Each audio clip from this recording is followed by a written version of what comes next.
যিনি কিতাব পড়তে পারেন না তার পক্ষে একজন আল্লাহ মনোনীত বান্দা, আল্লাহর পছন্দনীয় বান্দার অনুসরণ করা, তার জীবনটাকে আল্লাহর সন্তুষ্টির পক্ষে গড়ে তোলা। কি বলেছি জোরে বলেন। সুতরাং ব্যক্তি হিসাবে পৃথিবীতে যেমন রাসূলকে পাঠানোর প্রয়োজন ছিল, তেমন স্থায়ী সংবিধান হিসাবে কোরআনের মতো একটি গাইড বুক, কোরআনের মতো একটি রক্ষা কবচ বিশ্ব মুমিন মুসলমানের জন্য, মানব জাতির জন্য প্রয়োজন ছিল। ঠিক না বল? অবশ্যই প্রিয় ভাইরা আমার, তাহলে রাসূলের সঙ্গে কোরআনের প্রেরণ একটা ওতপ্রোত বিজড়িত সম্পর্কের জিনিস একদম। ফলে আমাদেরকে মনে রাখতে হবে আজকে বিশ্বনবীর স্মরণ উপলক্ষে সভা, জি, কিন্তু জানেন তো যে রাসূল করিম সাল্লাল্লাহু আলাইহি ওয়াসাল্লামকে আল্লাহ রিসালাত দিয়েছেন কোরআনের মধ্য দিয়ে। আমরা ছাত্রদেরকে পড়ালাম একটা অংশ, বিসমিল্লাহির রহমানির রহিম, ইকরা বিসমি রাব্বিকাল্লাযী খলাক। আল্লাহ আমার নবীর কাছে কোরআনের এই বার্তাটাই প্রথম পাঠিয়েছিলেন, ইকরা পড়ো, বিসমি রাব্বিকাল্লাযী খলাক, ওই প্রভুর নামে, ওই রবের নামে যিনি সৃষ্টি করেছেন। সুবহানাল্লাহ। জি, আমি প্রাথমিক কথাগুলো বলে আপনাদের সময় খাওয়াচ্ছি না। রাসূলকে পড়তে বললেন আল্লাহ, কি বললেন? ওই তোমার ওই রবের নামে পড়ো যিনি সৃষ্টি করেছেন। খলাকাল ইনসানা মিন আলাক, যিনি মানুষকে জমাট রক্ত দ্বারা সৃষ্টি করেছেন। আবার বললেন ইকরা পড়ো, ওয়া রাব্বুকাল আকরাম, তোমার রব সর্বাপেক্ষা সম্মানিত। আল্লাযী আল্লামা বিল কলম, যিনি কলম দ্বারা শিক্ষা দিয়েছেন। সুবহানাল্লাহ। কি শিখিয়েছেন? আল্লামাল ইনসানা মা লাম ইয়ালাম, মানুষ যা জানতো না আল্লাহ তাই শিখিয়েছেন। সুবহানাল্লাহ। আমার নবীর ব্যাপারে আল্লাহ বলেছেন ওয়া আল্লামাকা মা লাম তাকুন তা'লাম, ওগো নবী, আল্লাহ তোমাকে শিখিয়েছেন তথা আমি আল্লাহ তোমাকে শিখিয়েছি মা লাম তা'লাম, যা তুমি জানতে না। ওয়া কানা ফাদলুল্লাহি আলাইকা আযীমা, নিশ্চয়ই মনে রাখো তোমার রবের প্রতি, তোমার রবের পক্ষ থেকে এটা মহা করুণা। তোমার প্রতি তোমার রবের পক্ষ থেকে এটা একটি শ্রেষ্ঠ অবদান। সুবহানাল্লাহ। সম্মানিত ভাইরা আমার, তাহলে আল্লাহ রাসূলকে পাঠিয়েছেন, আর ওই রাসূলের কাছে এই কোরআন দিয়ে আল্লাহ বললেন তোমার রব তোমাকে মহা পুরস্কার দিয়েছেন, মহা করুণা দান করেছেন, তোমাকে মহা মর্যাদা সম্পন্ন কিতাব তোমাকে দান করেছেন। সুবহানাল্লাহ।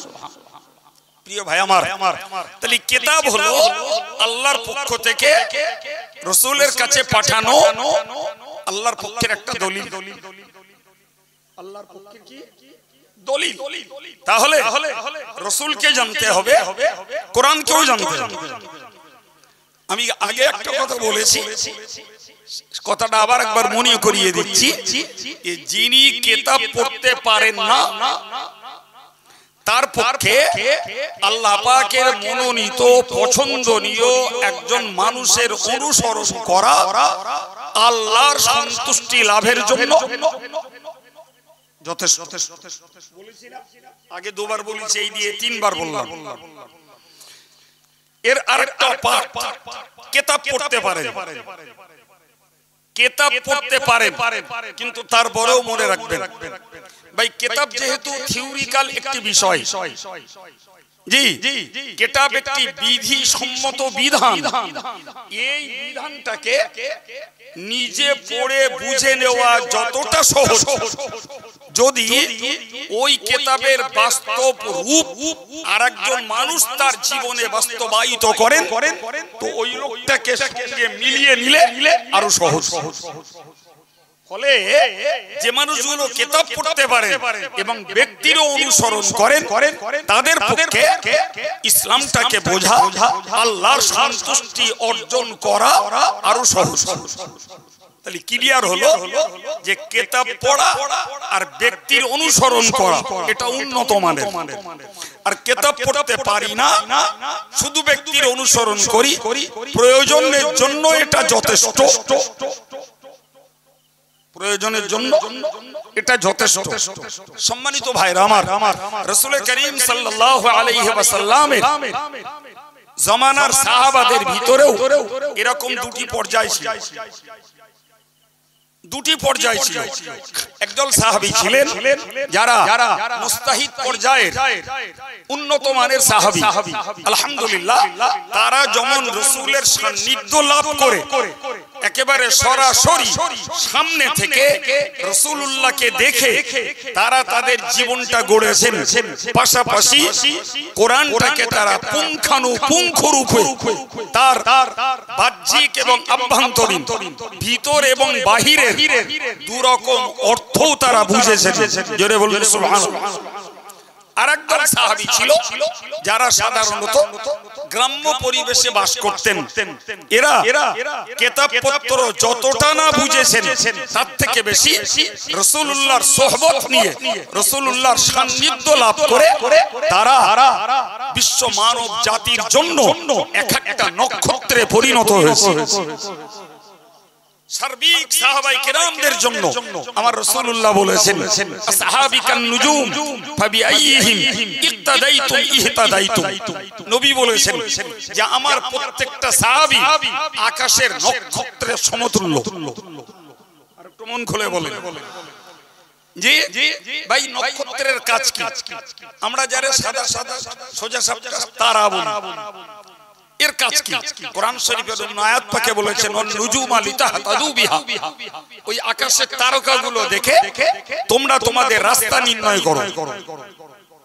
সুবহানাল্লাহ বলবেন না? ওরে বাবা, আজকের কম্পাসের যুগ, আজকে দিক নির্ণয় করা আমাদের জন্য সহজ হয়ে গেছে। আজকে দেশ জুড়ে চলছে জি গুগলের ম্যাপ।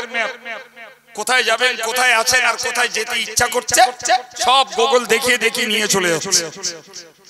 কথা বলে জি, তাহলে কম্পাস আছে, গুগল ম্যাপ আছে ভাই।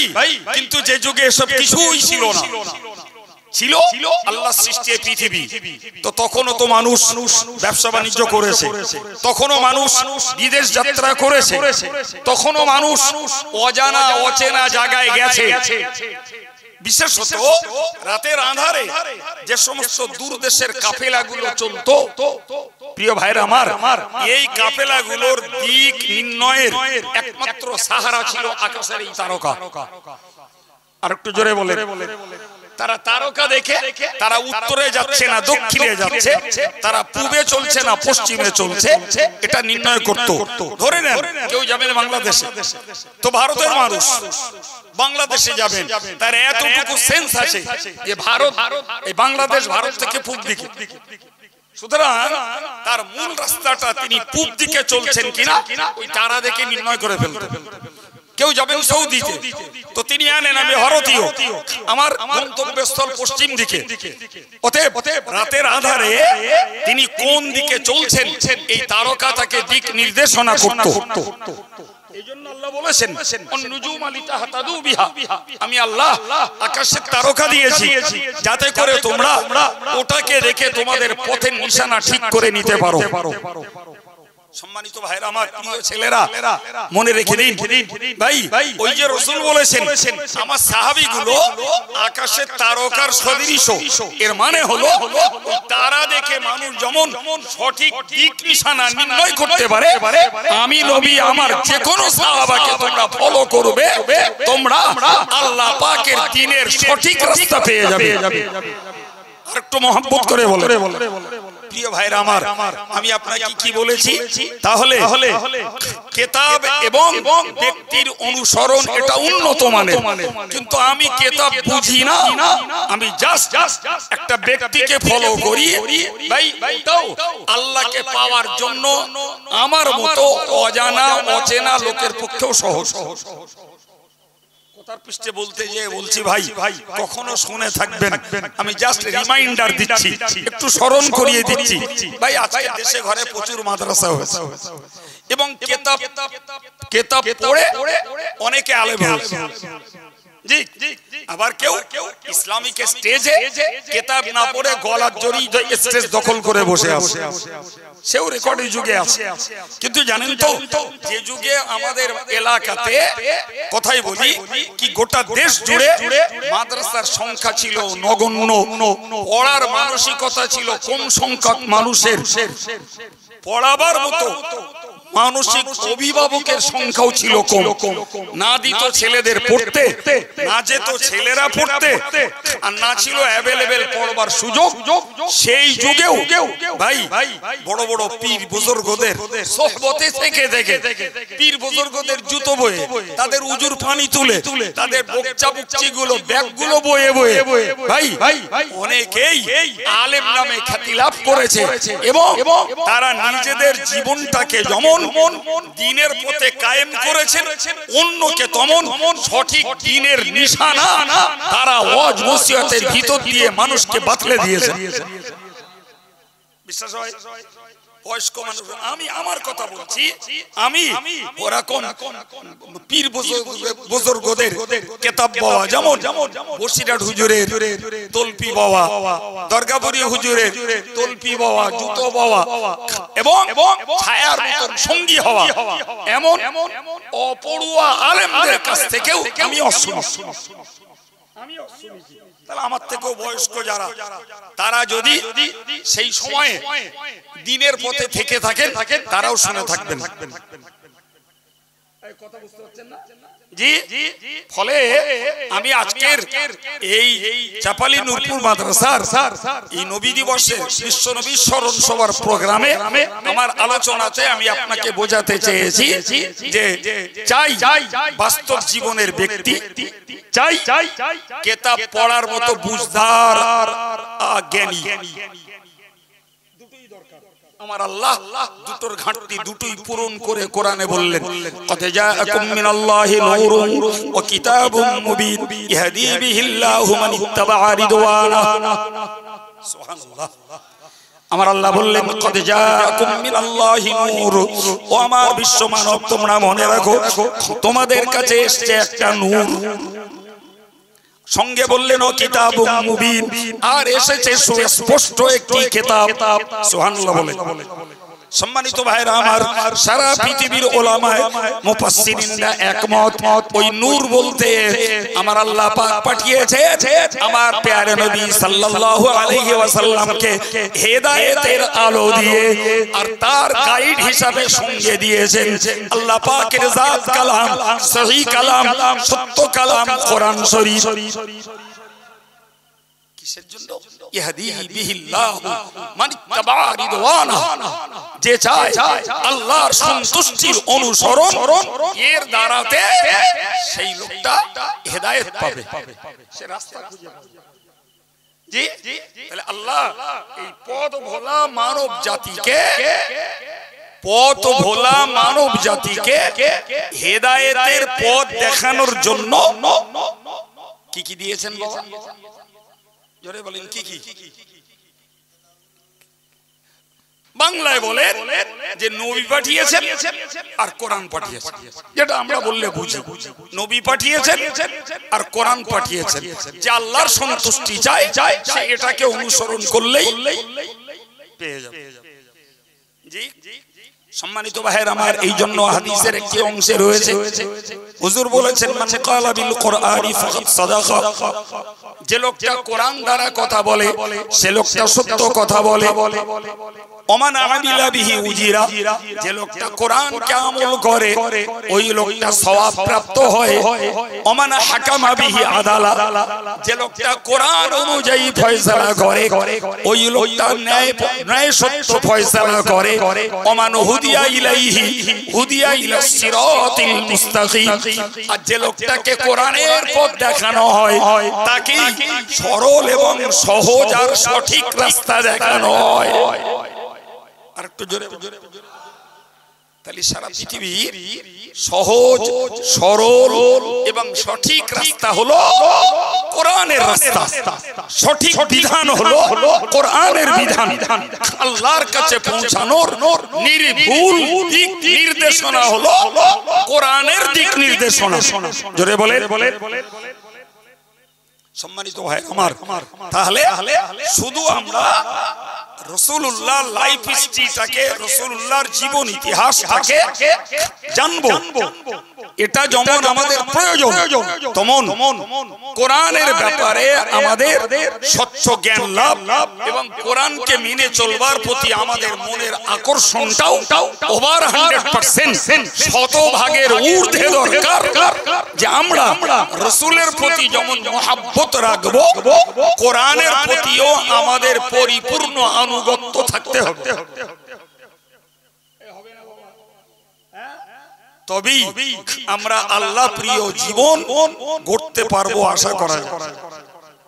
ভাই আমার, আমি আপনাকে বলি, মহান আল্লাহ প্রিয় নবীকে বললেন, ওয়ানজালনা ইলাইকা যিকরা লিতুবাইয়ানা লিন-নাসি মা নুজিলা ইলাইহিম লাআল্লাহুম ইয়াতাফাক্কারুন। মহান আল্লাহ কোরআনে ব্যক্ত করেছেন, ওয়ানজালনা ইলাইকা যিকরা, ও আমার নবী, আমি আল্লাহ তোমার কাছে জিকির নাজিল করেছি। এই জিকির থেকে মর্ম হলো কোরআন। আমি তোমার কাছে কোরআন নাজিল করেছি, উদ্দেশ্য হলো লিতুবাইয়ানা লিন-নাসি মা নুজিলা ইলাইহিম, মানব জাতির কাছে যে কোরআনকে আমি অবতীর্ণ করেছি, তুমি এর বয়ান, এর ধারা বিবরণী, এর বর্ণনা, এর হুকুম, এর আহকাম, এর সংবিধান, এগুলোকে মানুষের কাছে তুমি সুস্পষ্ট করে বলে দেবে। এই জন্য কোরআন। তাই কোরআন আল্লাহ নবীকে শুধু নিজের তেলাওয়াত করতে দেননি, শুধু নবী নিজে কোরআনকে আমল করবেন এজন্য আল্লাহ নবীর কাছে কোরআন দেননি, বরং আল্লাহ নবীর কাছে কোরআন দিয়েছেন মানব জাতির দরবারে এই কোরআনকে সুস্পষ্ট রূপে ব্যক্ত বা বর্ণনা করে দেওয়ার জন্য। করবে কে? ও তো সাধারণ ভাইয়ের কাজ না, ও তো জননেতাদের কাজ না, ও তো ডাক্তার মাস্টার বাবুদের কাজ না। ডাক্তার বাবু অন্য বিদ্যায় শিক্ষিত, মাস্টার মশাই আরেক বিদ্যায় শিক্ষিত, একজন রাজনীতিবিদ জনপ্রতিনিধি তিনি আরেক প্রফেশনে আরেক পেশাতে তিনি ব্যস্ত, একজন উকিল মুক্তার ব্যারিস্টার তিনি আরেক পেশার মানুষ।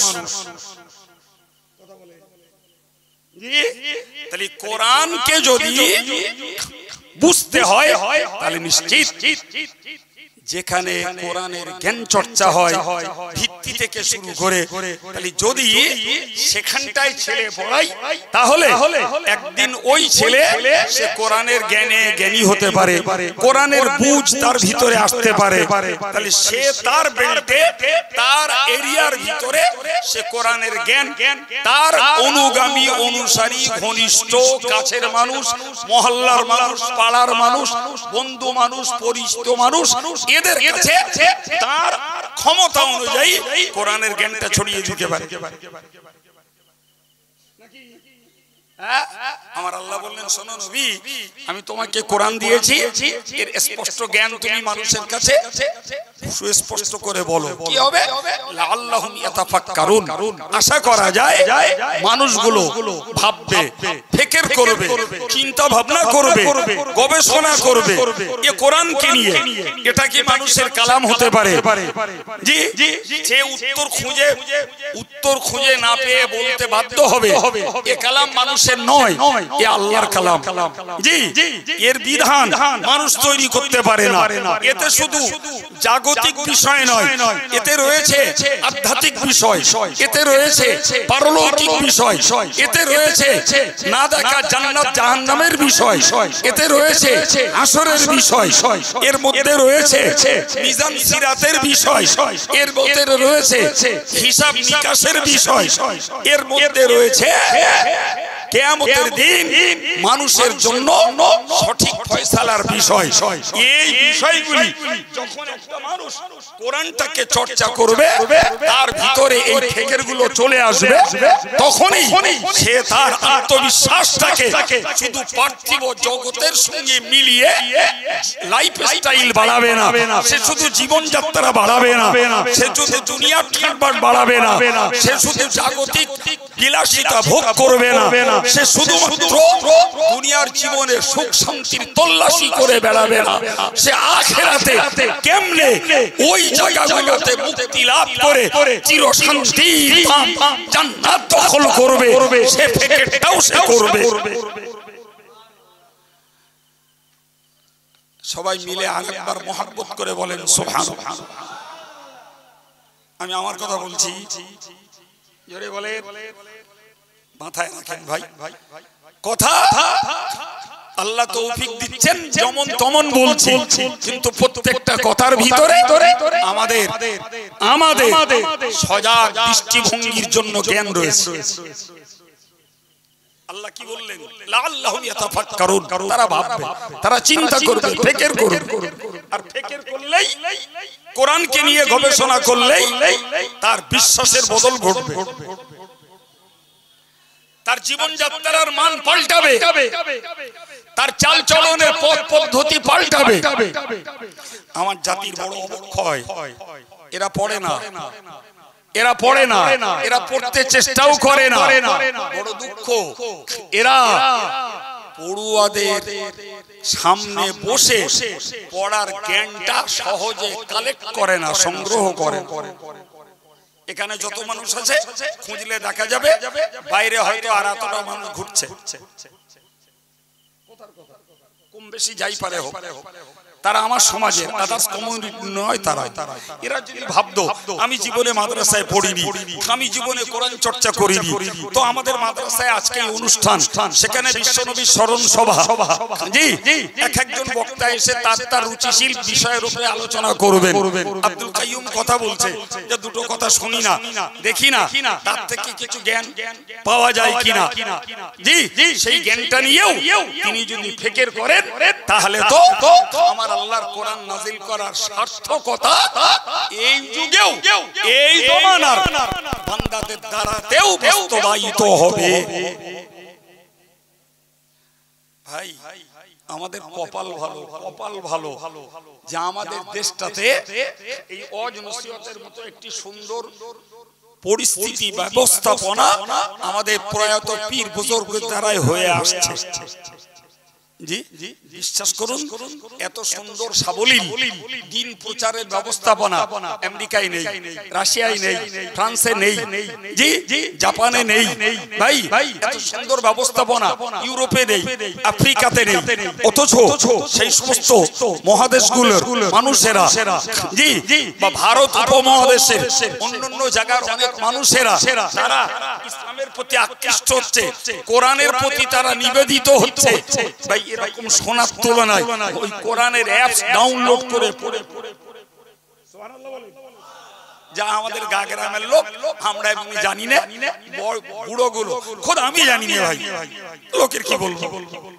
আর আমার বয়সী লোক যারা, তারাও অনেকে জানে না, জি আমাদের যুবক গুলো জানে, তারা সেটাকে কাজে লাগায় গোনা জোগাড় করতে জাহান্নামে যেতে।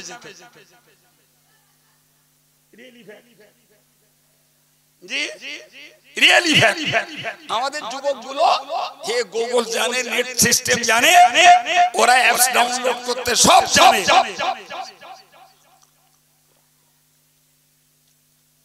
সেইটাকে ওরা কাজে লাগাচ্ছে চিত্ত বিনোদন, কাজে লাগাচ্ছে নেকেড পিকচারে, কাজে লাগাচ্ছে ফ্রি ফায়ার আর পাবজি খেলতে, তারা কাজে লাগাচ্ছে নাচ আর গানে, তারা ওটাকে কাজে লাগাচ্ছে চিট ফান্ডে, তারা কাজে লাগাচ্ছে তাস আর জুয়া।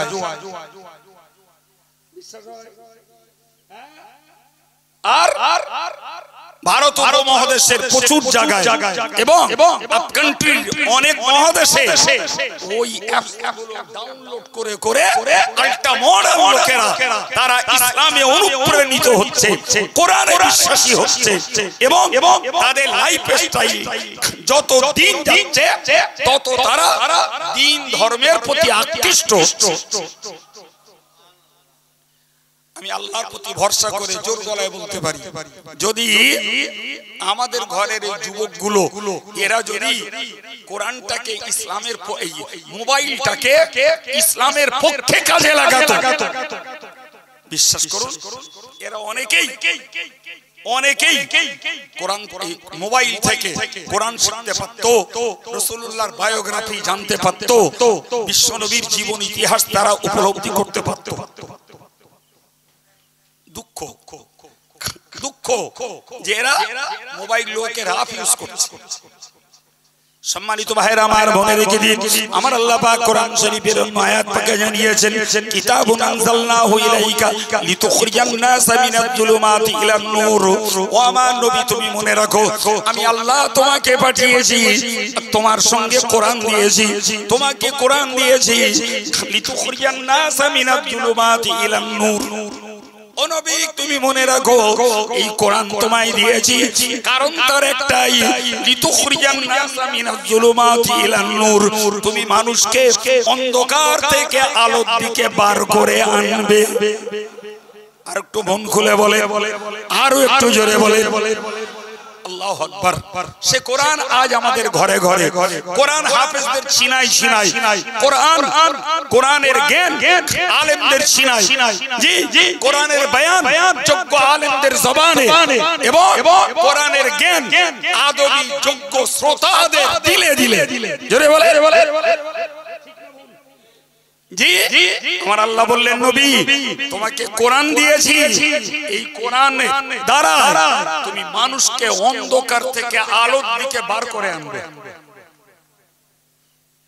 জি ভাইরে, তাহলে বিশ্ব নবীর সঙ্গে কোরআন ওতপ্রোত বিজড়িত একটা সাবজেক্ট।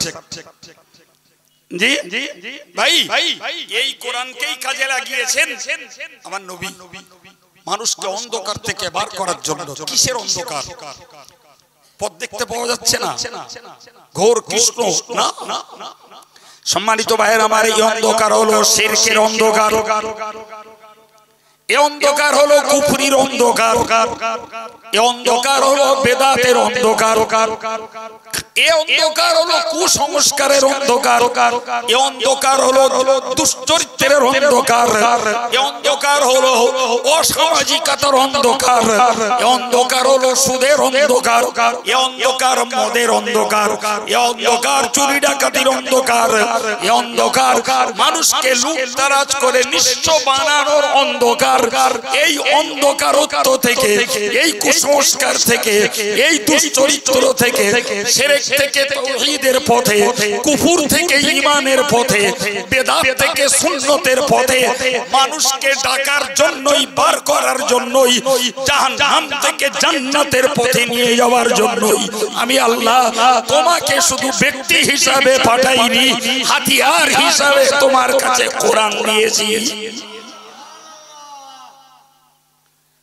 বাস্তবে তাই দেখি।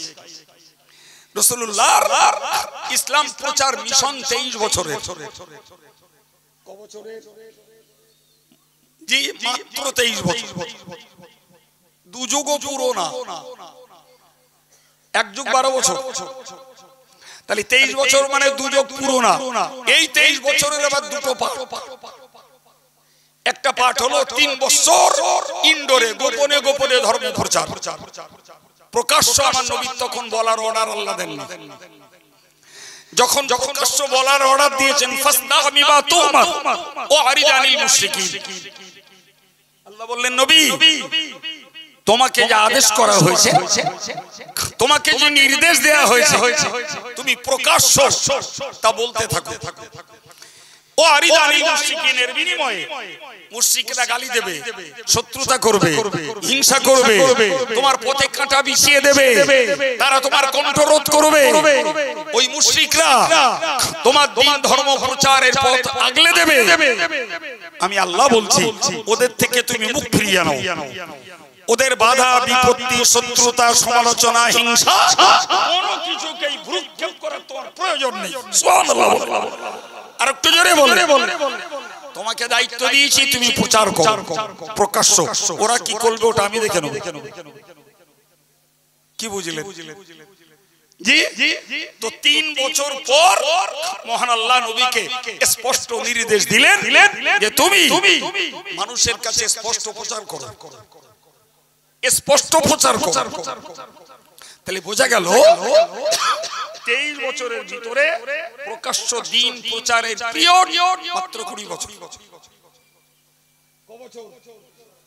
জি, এই 20 বছরের রাসূলুল্লাহর ইসলামী মিশন প্রচারের রেজাল্ট আল্লাহ শুকর। আপনি খুঁজলে দেখবেন মক্কা, মদিনা, হিজাজ এই জাতীয় জায়গাগুলোতে জি ভাই কুসংস্কার আর ছিল না। সুবহানাল্লাহ বলবেন না? কুসংস্কার ছিল না। জি, সামাজিক অন্ধকার দূর হয়ে গেছিল, দুশ্চরিত্রের কবর হয়ে গেছিল, মানুষ মনুষ্যত্ব ফিরে পেয়েছিল, একটা সুশীল শান্তির সমাজ গড়েছিল।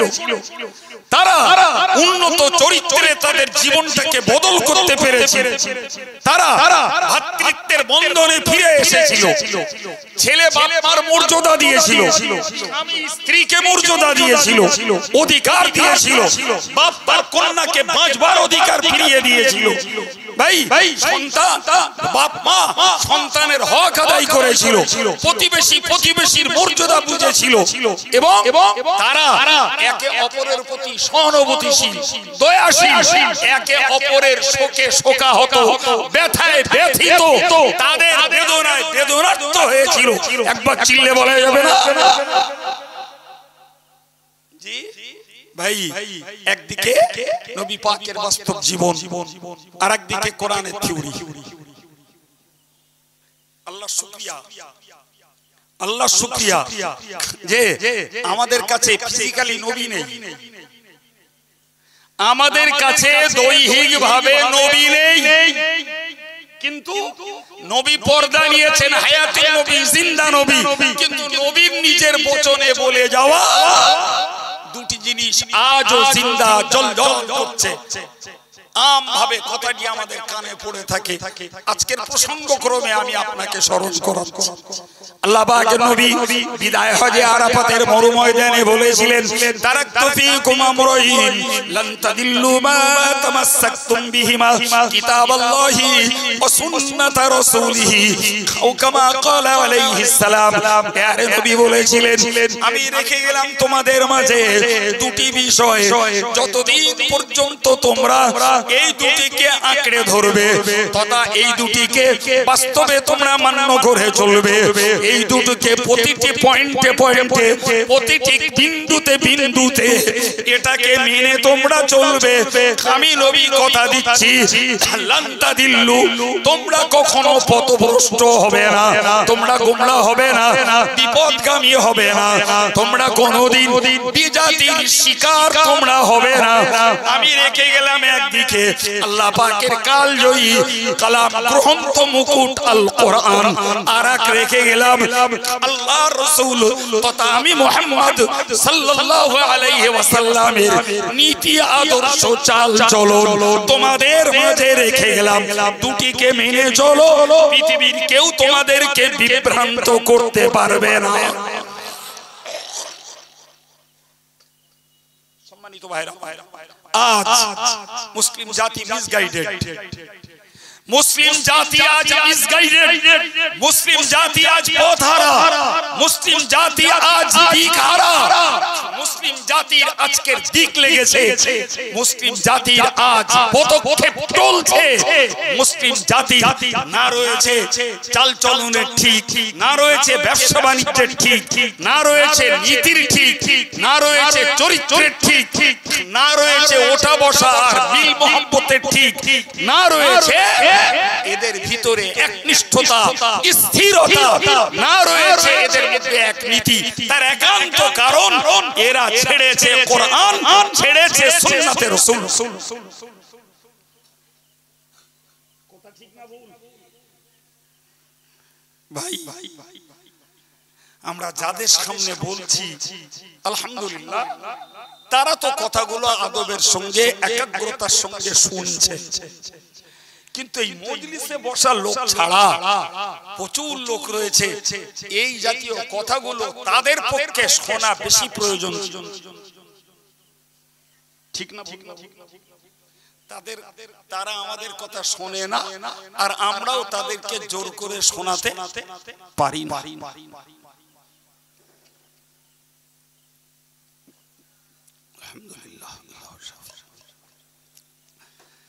ভাই এ পরিস্থিতির উন্নতি হবে কি হবে না আল্লাহই ভালো জানে, কিন্তু যার যা ডিউটি তো পালন করা লাগবে। একদল ছেলেদের ডিউটি বা দায়িত্ব তাদের চেতনায় আসে, তারা সভা দেয়, আর আমাদের মতন কিছু বক্তা আছে, আমরা দাওয়াত গ্রহণ করে জাতির কাছে যার যেমন জ্ঞানের পরিধি সে তেমন কথা বলে মানুষকে শোনায়। জি জি, আর যাদের নসিব আছে তারা মজলিসে বসে আমল করবে কবে পরের কথা, অন্তত মজলিসে বসে শুনে জ্ঞান লাভ করে, গোনা ঝরায়, সওয়াব অর্জন করে। সুবহানাল্লাহ। আর যদি শুকরিয়া খুশ নসিব যদি এটাকে জ্ঞান লাভ করে আমলে লাগায়, তাহলে তার কপাল খুলে গেল। জি জি, সম্মানিত ভাইরা আমার, আমি আপনাকে বলতেছিলাম উপলব্ধি করুন, আল্লাহ পাকের কোরআনের একটি কথা আপনাদেরকে শোনাচ্ছি, মনে রেখে দেওয়া দরকার। মক্কার কাফেররা এক সময় আমার নবীর কাছে দাবি করেছিল, আমার নবীর কাছে এক সময় তারা দাবি করেছিল, ওগো মুহাম্মদ, তুমি তো কোরআন মানার কথা বলছো, তুমি তো ইসলাম মানার কথা বলছো, তোমার কাছে একটা দাবি করছি। বললে কি দাবি? বলে শোনো, এই আমরা ব্যবসা বাণিজ্য করি, তো মক্কা থেকে ইয়ামান, মক্কা থেকে শাম অনেক দূর দূর, তো একটা কাজ করো, এই কোরআনের দ্বারায় তুমি এই পথটা ছোট করে দাও, আর এই মাঝখানে যত পাহাড় আছে, টিলা আছে, বন্ধুর রাস্তা, বন্ধুর রাস্তা মানে সমান না, উঁচু নিচু, গাড্ডা, আবার পাহাড়, আবার টিলা, এটা সমান করে দাও। আর এই মরা লোকগুলো রে জ্যান্ত করে আমাদের সঙ্গে কথা বলা, কটা দাবি। নাম্বার 1, মাঝখানের পাথরগুলো সরিয়ে দিতে হবে, এই পাহাড়। 2 নম্বর, এই পথটা ছোট করে দিতে হবে। মনে করা যাক 600 মাইল রাস্তা, তা ধরে নেন ওইটা 50 মাইলে হাজির করে দিতে হবে, আর মরা লোকগুলোকে তুলে কথা বলাতে হবে। আচ্ছা বলেন, সহজ কথায় বলতে গেলে পাগলামি বলুন আর ছেলেমি বলুন আর দুষ্টুমি আর বদমাশি বলুন, প্রত্যেকটা পাগলামি, বদমাশি, দুষ্টুমির একটা বর্ডার থাকে। আচ্ছা এদের এই দাবির কোনো বর্ডার আছে? কোন জ্ঞানে, কোন যুক্তিতে, সে যে ধর্মেরই হোক, এই জাতীয় অন্যায় আবদার কোন মহলে চলে, ওরা ওই দাবি করল। আমার নবীর পক্ষে তো আল্লাহই যথেষ্ট। নবী শুনলেন মাত্র, আমার আল্লাহ কোরআন নাযিল করে বললেন ওয়ালাউ আন্না কুরআন সুয়্যিরাত বিহিল জিবালু ওয়ালাউ আন্না কুরআনান সুয়্যিরাত বিহিল জিবালু ও আমার নবী তুমি মনে রাখো এই কোরআন দ্বারা আমি যদি পাহাড়গুলোকে এখান থেকে চালিত করে দেই অর্থাৎ মক্কা থেকে ইয়ামান মক্কা থেকে শাম মক্কা থেকে হিজাজ এর কোথাও যদি আর পাহাড় না থাকে পাহাড়গুলো যদি সব উধাও হয়ে যায় ও কুতিয়াত বিল আরদু এবং কোরআন দ্বারা আমি আল্লাহ যদি এদের পথটাকে ছোট করে দেই পথের পরিমাণটা যদি কমিয়ে দেই সংকোচন যদি করে দেই ও কুল্লিমা বিল মাউতা আর যদি আমি মুর্দাদের সঙ্গে এদের কথাও বলিয়ে দেই বরং মনে রাখো আল্লাহিল আমরু জামিআ ও নবী নিশ্চিত মনে রাখো এইগুলো শুধু নয় যাবতীয় বিষয়ের সব ক্ষমতার সার্বভৌমত্বের অধিকারী আমি আল্লাহ সুতরাং আমি ইচ্ছা করলে পাহাড় তুলে দিতে পারি রাস্তা সংকোচন করে দিতে পারি ওদের মোনালোকগুলোকে তুলে জ্যান্ত করে দেখাতে পারি এরপরে ওরা ঈমান আনবে না এরপরেও আপনি ভাবতে পারতেছেন কল্পনা করা আল্লাহ পাকের এই আশ্বাসটা আমি পাহাড় সরিয়ে দেব রাস্তা ছোট করে দেব মরা লোককে তুলে কথা বলিয়ে দেব মাঝখানটায় শুধু নবীর সঙ্গে চলো না নবীর সঙ্গে কি চলো প্রিয় ভাই আমার বক্তব্য যে তাহলে কোরআন দ্বারা জ্ঞানের আলোয় হেদায়েত হওয়া জ্ঞানের আলোয় সংস্কার থেকে বেরিয়ে আসা কুসংস্কার থেকে বেরিয়ে আসা কোরআনের জ্ঞানের আলো কার্যকর করে নিজেদের অন্ধকার হৃদয়টাকে আলোকিত করা এটা এক জিনিস আর কোরআনের মুজিজায় রাস্তা ছোট হয়ে যাওয়া পাহাড় সরে যাওয়া মরা লোককে জ্যান্ত করে তোলা এটা আল্লাহ পাকের পক্ষ থেকে নবীর জন্য দিলে হতো এটি নবীর পক্ষে মুজিজা এবং আল্লাহর কুদরতের এক জ্বলন্ত নিদর্শন কিন্তু ভবিষ্যৎ মালিক আল্লাহ তিনি বললেন এ করলে ওরা ঈমান আনবে না দেখেন চিরপরিচিত এবং প্রসিদ্ধ কথা নবী সরকার দো আলমের কাছে ওরাই তো দাবি করেছিল যে মুহাম্মদ যদি তুমি চাঁদ দ্বিখণ্ড করে দেখাতে পারো ঈমান আনো শোনেননি কোনদিন আমি হজ নসিহত হাত পা লম্বা করে করতে পারি না ভাই জ্ঞান কম তো আমি এই একটু বলি আর অনেকে পারে তারা বলে আমি হাত পা লম্বা করে বেলাটার মতন করতে পারি না জি এর কারণ হচ্ছে একটাই জানি না তাই জি সংক্ষিপ্ত কথায় ওরা দাবি করলো চাঁদ দ্বিখণ্ড করে দেখাতে হবে নবী সরকার দো আলম জমিনে দাঁড়িয়ে আল্লাহর হুকুমে আঙ্গুলি ইশারা করলেন চাঁদ দুভাগে ভাগে জোরে বলেন জি বিজ্ঞানীরা চাঁদে এই জোড়ার দাগও দেখতে পেয়েছেন বলে প্রমাণ দিন সুবহানাল্লাহ তারপরেও যারাই দাবি করেছিল যারাই দেখেছিল তারা ঈমান এনেছিল এটাই তো প্রমাণ হয়ে গেল তাহলে চাঁদ দ্বিখণ্ড করার পরেও যখন ঈমান আনিনি তাহলে আমি মক্কা থেকে ইয়ামানের পাহাড় মাঝখান থেকে দূর করে দেব রাস্তা সংকোচন করে দেব মরা লোককে জ্যান্ত করে দেখাবো তারপরে ওরা সম্মানিত ভাইরা আমার আমি এমনি গল্প করতে চাইনি আপনার কাছে মনে রেখে দিন বর্তমান বাস্তব পৃথিবীর বিশেষত আমাদের এলাকার দেশে ঘরের অবস্থাটা বলছি জি চাঁপালিরা বক্তা খুঁজে পায় না সেই মাতিন সাহেব রজব আলী সাহেব আর আব্দুল কাইয়ুম তার মানে হলো কলা বড়ি থোড় বড়ি কলা কথা বুঝতে পারেন? দুপুরে কি দিয়ে ভাত খাইলি? বলতে থোড় বড়ি আর কলা। সকালবেলা জিজ্ঞেস করছে রাত্রি কি দিয়ে ভাত খাইলি? বলতে কলা বড়ি। তা আমাদের দেশের একদল লোকেদের বক্তব্য হলো যে এরা ওই দুপুরে থোড় বড়ি কলা আর রাত্রি কলা বড়ি থোড়।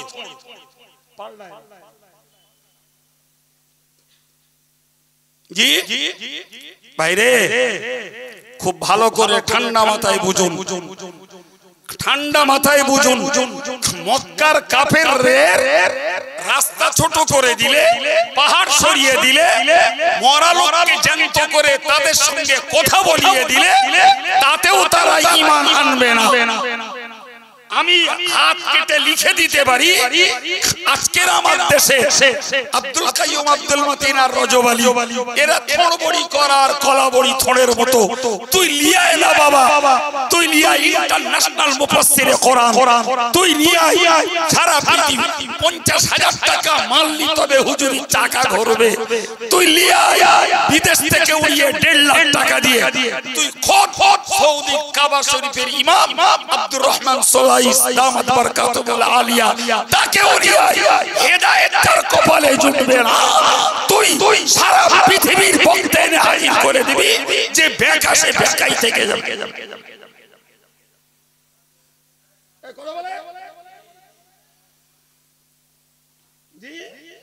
মাঝখানে তোমার টাকার জ্বলন জ্বলবে। এই হচ্ছে জি, এটাই তো হচ্ছে।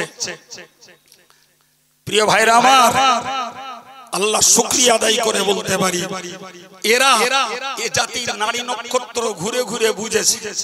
সুতরাং কোথায় ইনজেকশন কি দিতে হবে এরা ভালো জানে।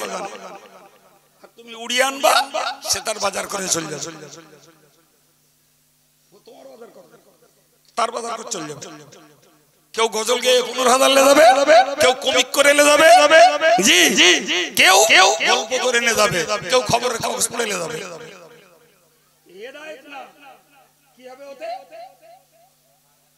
নিজের বাজারটা হয়ে যাবে। সুতরাং আমি বাস্তব কথা বলতে যে কথা বললাম, আমি আলোচনা করছিলাম বিশ্বনবীর স্মরণ সভা, বিশ্বনবীর স্মরণ সভা আলোচনা করছিলাম নবীর সঙ্গে ওতপ্রোত বিজড়িত আল কোরআন। সেই কোরআনের কথা বলতে যে বললাম কাফেরদের এই দাবি, এই দাবির পরেও আল্লাহ বললেন ওদের দাবি পূরণ করলে ওরা ঈমান আনবে না। তার জ্বলন্ত প্রমাণ দিলাম। চাঁদ দ্বিখণ্ডিত করার দাবি করলো, রাসূল চাঁদ দ্বিখণ্ডিত করে দেখালেন, ঈমান তারা প্রমাণ হয়েছে। সম্মানিত ভাইরা আমার, প্রসঙ্গ করবে আরেকটা কথা আপনাদেরকে বলছি। ওই মক্কার কাফেররা বলেছিল মা লি হাযার রাসূল ইয়াকুলুত তাআম ওয়া ইয়ামশি ফিল আসওয়াক লাউলা উনজিলা ইলাইহি মালাক ফায়াকুনু মাআহু নাযীরা। ওরাই বলেছিল ইয়াকুলু মা লি হাযার রাসূল, তারা বলেছিল এই রাসূলের কি হলো? কি রাসূলে খাবার খায়, বাজারে ঘোরে, বুঝতে পারেন? কোরআনের কথা বলছি। এ কেমন রাসূল যে খায় বাজারে ঘোরে? জি এ কি রাসূল হয়? খাবে বাজার করবে রাসূল হয়? তার মানে ওদের চিন্তা রাসূল খালি হবে, রাসূলের বিবি বাচ্চা থাকবে না, রাসূল বাজার ঘাট করবে না, রাসূল কাজ কারবার করবে না। এটা ওদের চিন্তা। তাই বলেছিল যে লাউলা উনজিলা ইলাইহি মালাক, আল্লাহ কেন এর সঙ্গে ফেরেশতা পাঠায়? ফায়াকুনু মাআহু নাযীরা, সঙ্গে থেকে সে ভয় দেখাতো, তাহলে আমাদের বিশ্বাস হতো। তাহলে শুধু মানব জাতির, মানব সমাজের, মানব বংশ উদ্ভূত নবী হলে হবে না। কেন না? মানুষ বংশ উদ্ভূত যখন আমার নবী, তিনি খাবেন, তার যৌন জীবন, তার পেশাব পায়খানা, তার কর্মের ডিউটি এবং তার বাজারের ডিউটি, তার অন্যান্য কাজ কারবারের দায়িত্ববোধ, এগুলো তো থাকবেই। জি সঙ্গে থাকতে হবে কি? জোরে বলেন সবাই। ফেরেশতা কি থাকতে হবে? ফেরেশতা। আর ফেরেশতা কি করবে? ওই সঙ্গে থেকে থেকে ভয় দেখাবে। জি আমার আল্লাহ বলেন দাঁড়ান, এই তো দেবী আমার আল্লাহ লাউ আন্নানা নাযালনা ইলাইহিমুল মালাইকাতা ওয়া কাল্লামাহুমুল মাউতা ওয়া হাশারনা আলাইহিম কুল্লা শাইইন কুবুলা মা কানু লিউমিনু। আল্লাহু আকবার। আল্লাহ বললেন ও আমার নবী তুমি মনে রাখো, ওয়ালাউ আন্নানা নাযালনা ইলাইহিমুল মালাইকাতা, আমি যদি এদের সঙ্গে এদের কাছে পাঠিয়ে দিতাম, আমি যদি এদের কাছে পাঠিয়ে দিতাম ফেরেশতা, ওদের দাবি ফেরেশতাই পাঠাবে, আমি আল্লাহ ওদের দাবি মেনে নিয়ে ফেরেশতা পাঠিয়ে দিলাম। আর কি আরেকটা হলো ওদের পূর্বকালের পূর্বপুরুষদের তুলে তুলে ওয়াকাল্লামাহুমুল মাউতা, সমস্ত মুর্দাদেরকে তুলে যদি ওদের সঙ্গে কথা বলা। আর কি ওয়াহাশারনা ইলাইহিম কুল্লা শাই, সমস্ত বস্তুকে যদি ওদের সামনে হাজির করে দিতাম মা কানু লিউমিনু, এরপরে ওরা ঈমান আনতো না। কি বুঝলেন? তাই কপাল যদি পড়ে বাপ জি ফেরেশতা এলো, বলেন বলেন বলেন, ফেরেশতা এলো, আর কপাল যদি খোলে জি ফেরেশতা লাগবে না, জি ভাই আলেমের ওয়াজ লাগবে না, শুধু এইটুকুনি ভাবলেই আল্লাহর কাছে মাথা নত হয়ে যাবে। এক মাটি ও মাটির রস টেনে উচ্চে হয় তেতো, ওই রস টেনে আখ হয় মিষ্টি, ওই রস টেনে জি গাছ হয় তিতো, ফল হয় মিঠা, শিকড় হয় বিষ, তার নাম পটল গাছ। ওইটুখানি বুঝলি পাগলা ভাবে যে কি করে হয়। কোন তার কাটা দেখেনি, পটলের গিঁড়ে দেখায়, ওরকম তার কাটা কেউ নেই, বললি বলে খেলি মরে যাবে। এটা কোনদিন ভাবনি কেন বাপ? জি গেড় খেলি মরার ভয়, সেই গেড়িতে গাছ তৈরি হচ্ছে তিতো, খেলি হয় রক্ত শোধন। আর পটল একটা মিঠা ব্যঞ্জন, মিষ্টি জাতীয় তরকারি, ওটা তো নতুন উঠলি 200 টাকা কিলো কিনে খায় মানুষ। জি তোর শুনতে হবে না বাপ, তোর ফেরেশতা লাগবে না, তোর নবী লাগবে না, তুই আল্লাহর সৃষ্টির এই এতটুকু নিয়ামত শুধু বাপ, তোর ঈমানের চক্ষু খুলে যাবে, কুসংস্কারের পর্দা দূর হয়ে যাবে। কিন্তু কপালে যদি হেদায়েত না থাকে, তুই কোথাতে বক্তা উড়ুবি বাপ, কত টাকা দিয়ে আনবি আর কোন ফ্লাইটে করে আনবি, জি শুধু হবে হই হই কাণ্ড, রই রই ব্যাপার, ফল ফিতে আঙ্গুল।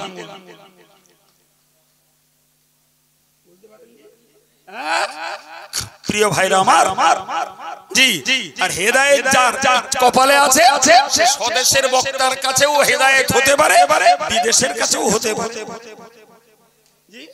প্রিয় ভাইরা আমার, তো আমাদের এই প্রোগ্রামগুলো মানুষের কাছে শুধুমাত্র হেদায়েতের বার্তা পৌঁছানো, সংস্কারের বার্তা পৌঁছানো, মানুষের জীবনে দিনের আলো জ্বেলে দেওয়ার রাস্তা করে দেওয়া, মানুষকে আল্লাহর প্রতি আকৃষ্ট করার চেষ্টা চালানো, মানুষকে জাহান্নামের প্রতি ঘৃণা তৈরি করা, জান্নাতের প্রতি লোভ তৈরি করা, এটাই আমাদের এই ওয়াজ নসিহতগুলোর প্রোগ্রামের মূল লক্ষ্য। আল্লাহ আমাদের বুঝ দেন, সকলেই বলুন আমিন।